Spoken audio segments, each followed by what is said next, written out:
دختری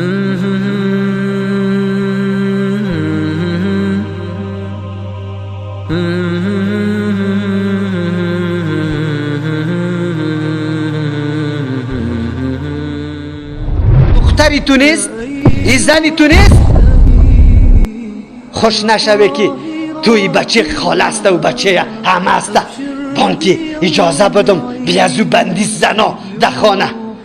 خوشحالی به رفتن رقص و پایکوبی نمیشه، خوشحالی به تلاوت قرآن میشه، خوشحالی به عمل احکام الله میشه، خوشحالی به ای که ما تو زندگی خیلی با انس و الفت و محبت داشته باشیم، حق و حقوق یکی دیگر را بشناسیم. زندگی به ای خوش میشه، به ای رفتن ها خوش نمیشه. اینترنت ها را میبینی، اینترنت ها را میبینی، تویا را میبینی، او مردم هایی که خطی عراس خود در پیش مردم بغل میکنه شه. لعنتی و خبیث دیوز دور از حاضر مجلس سبای کلپ تو مردم میبینه 20 سال بعد برات میگه ای کیسته؟ تو کی بودی؟ تو چی غیرت داشتی؟ فحاشی و عیاشی تا به مردم نشان میدادی که وال عزت ببره.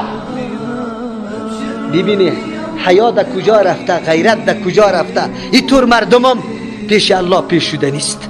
الله متعال از پیشش سوال میکنه چه عزت داشتی تو؟ با کدام دین تو عقیده داشتی؟ کدام دین تو قبول کرده بودی؟ فرمان الله چی بود؟ الله سبحانه و تعالی برای چی گفته بود؟ چی پیام داشت؟ وساء سبیلا، خیلی راه بد است، راه خیلی بد است، زنا راه بد است.